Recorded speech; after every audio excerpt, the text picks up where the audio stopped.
As I mentioned, the 6 major party leaders battled it out in last night's TV debates. At times, it got heated.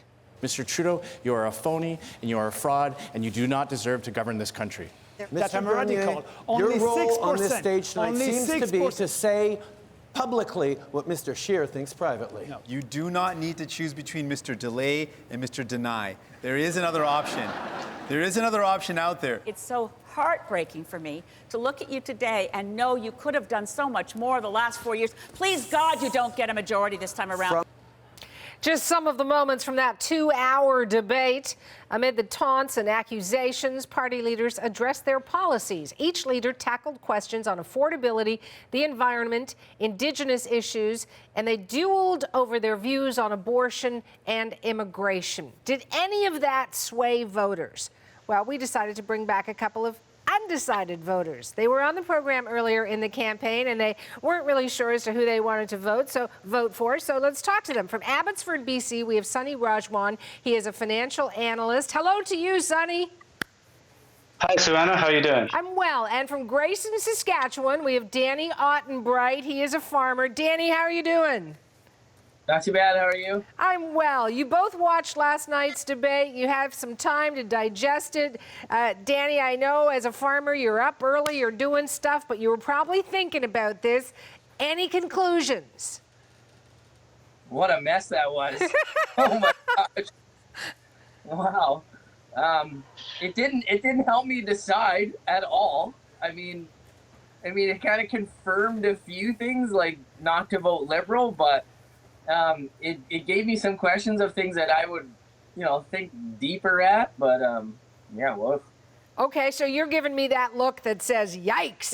Let me ask you, Sonny, your initial reaction as you were listening or trying to figure out what they were saying.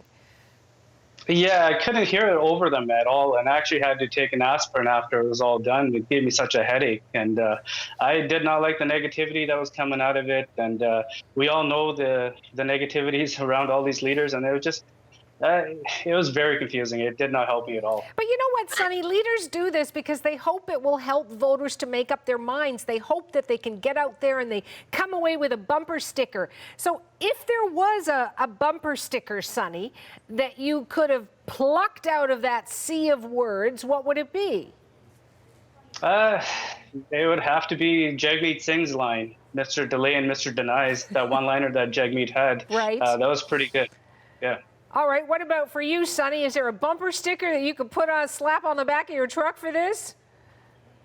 Yeah, welcome to Canada. We're really confused. Let's put it that way. But are we more confused? Danny, I remember when we talked earlier, you had said, that you were thinking about the Greens, but there were some concerns there. How did any of that help you to come to a concrete decision? No, I mean, my thing is, like, after my face-to-face with Elizabeth May, there was a lot of her answers there were so superior to anything I saw in the debate. I mean, yeah, that's it. That's that. Yeah, I don't have anything else after that. Like, I mean, the face-to-faces were amazing compared to the debate we saw, right? Well, what would be the advice you would give to the leaders after watching this, Sonny? If you could whisper into their ears, because you had a chance to talk one-on-one, as you say, with Elizabeth May, but if you could talk to them and say, guys, this is what you need to do, fill in the blank for me. For me... Sorry? I don't know. Go ahead. Yeah, go ahead. Oh, Sonny, okay. Go ahead, yeah, Sonny. for me, I would whisper in their ear and say, hey, look, Canada is watching, Canadians are watching. Forget about each other on the stage right now and really stand out. Stop doing this divisive type of politics and really differentiate yourself and unite the country versus dividing them by just pointing out negativities of each other. When you talk about negativities, all the leaders did that. They pointed fingers. And I know, Sonny, in the past, you have given your vote to the Liberals and to the Conservatives as well. Coming out of this debate, is there any way you're leaning? Because, two different sides there. Yeah, at this point, I mean, with 11 days or so to go, you got to be leaning one way or the other. I'm 70-30 towards the Liberals, but I really, even saying that, I'd love to see the Liberals have a minority and possibly work with the NDP and the Greens. Just the way the Conservatives came out swinging last night, Andrew Scheer, I can't imagine him being the leader and just going at Parliament the way he did last night in the debate. So I want a hodgepodge of everything, but I think the best situation for me would be a Liberal minority with working with the NDP and the Greens. Danny, what about for you? I know you have voted as well in the past, Conservative, still undecided as far as you told me, but leaning towards the Greens, unless the Conservatives do something on climate change. As a farmer, did you hear anything that has clicked with you last night? No. I mean, none of them were going to discuss agriculture. I knew that going in. I thought there would be possibly some type of bridge issue that brings agriculture into the climate change discussion, but it doesn't seem to register. And I'm not really surprised, but yeah, I mean, it's a tough one for agriculture because we are kind of a small piece of the voting people. Yeah, but such an important part of it for Canadians who eat food. So you can't put yourself in that, we're not really important category. What is it going to take, Danny, for you to make up your mind between now and October 21st?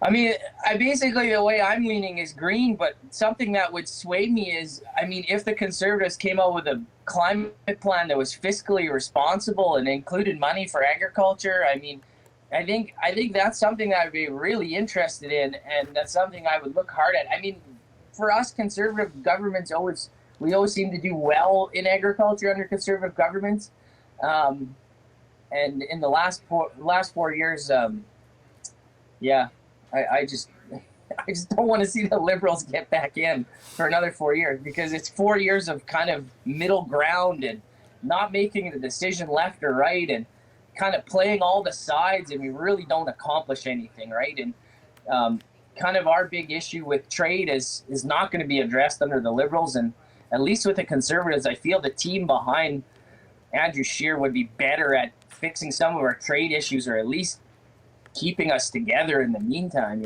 Would you call that a hold your nose and vote kind of action? To vote for Conservatives? Mm-hmm. Yeah, I mean, I would prefer it if the other parties, if I felt better about the other parties, but like, we've had 4 years of Liberal government, and a lot of stuff, they're just not interested in Western Canadian votes, in my opinion. They just really don't care about the West. That's just 4 years of evidence. I have one final question for both of you, okay? So work with me on this. So this teenager comes up to you and says, hey, Sonny, I'm thinking about being Prime Minister, and I've got this debate coming up. What's the one piece of advice you'd give that young person, Sonny? Find out what Canada really needs, what Canadians really need, what hits home with Canadians across the board from Victoria to Newfoundland, and really focus on that, and don't focus so much on getting stuff from other parties, more so really digging into what the needs and the wants of the Canadians are. And that's the true customer in a way, if you think about it, and how to serve those Canadians, and how to lead Canada as a united Canada versus, hey, the Quebecers, leave them aside. No, that's bringing everybody together, women, men, races of all sorts, and let's do this together and put that forward and push us forward. That's it. Danny, same question to you. This young woman comes up to you and says, I want to be Prime Minister one day, and there is somebody out there who is going to be, in the future, the Prime Minister of this country. What advice would you give to them after having watched that debate? Figure out how to pay for stuff. Like, legit have a plan on how we actually pay for services that we deliver to Canadians. That's pretty much it. Yep. Budget, budget, budget. I want to thank you both. It's always great to have you on the program, and I hope it's been a good experience for you. Has it? Yeah. Oh, it's been a lot of fun.